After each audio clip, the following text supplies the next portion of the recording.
ஜல்லிக்கட்டு பணியெல்லாம் தீவிரமா போயிட்டு இருக்கு மக்களே. இப்ப பாத்தீங்கன்னா, ஜல்லிக்கட்டோட அந்த ஸ்டேஜ்லாம் போட ஆரம்பிச்சுட்டாங்க. இன்னும் கொஞ்சம் கொஞ்சம் வேலை இருக்கு. நாளைக்குள்ள ஜல்லிக்கட்டோட வாடிவாசல் முடிச்சிரும்னு சொல்லியிருக்காங்க.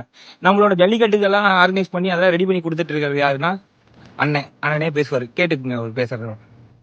நஞ்சையும் புஞ்சையும் வாழையும் தென்னையும் தென்றலுடன் கொடிக்காலும் சேர்ந்து கொஞ்சி விளையாடும் குமரபாளையம் மாவட்டத்தில் வருகின்ற பிப்ரவரி 1 ஏறு தழுகுதல் என்னும் ஜல்லிக்கட்டு விழா விமர்சனமாக நடைபெற இருப்பதால் அதற்கான முன் ஏற்பாடுகளான வாடிவாசல் அமைக்கும் பணியை அரியலூர் மாவட்டம் திருமானூரைச் சேர்ந்த டி.எம். வீரன் என்பவர் ரொம்ப பிரம்மாண்டமான முறையில் அமைத்துக் கொண்டிருக்கின்றோம். இந்த விழாவை சிறப்போடும் சிறப்போடும் நடைபெறுவதற்கு உங்கள் அனைத்து ஒத்துழைப்புகளும் வந்து இந்த அனைத்துள்ள வருகை தருகின்ற அனைவர்களும் வருகை வரவேற்பதுடன் அன்புள்ள கொண்ட பெரியவர்களும் அருமை தாய்மார்களும் வணக்கத்துக்குரிய வியாபார பெருமக்களும் காளையுடைய உரிமையாளர்களும் மற்றும் காளை குடி வீரர்களான இளைஞர்களும் அனைவர்களும் வருகை தந்து இந்த விழாவை சீரோடும் சிறப்போடும் இந்த நடத்துவதற்கு விழா குழுவின் சார்பாக வருகை என மற்றும் இந்த வாடிவாசல் அமைப்பு குழுவின் சார்பாகவும் வருக வருக என வரவேற்று இந்த வாடிவாசல் பணி இன்னும் ஒரு சில நாட்களில் நிறைவு பெறும் என்பதை தெரிவித்துக் கொண்டு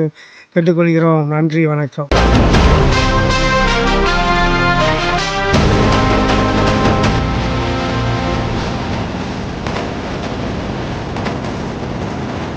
ஜல்லிக்கட்டை பத்தி அடுத்த அப்டேட்டுக்கு குமரபாலத்துக்கான பேஜை ஃபாலோ பண்ணிக்கோங்க. Signing off.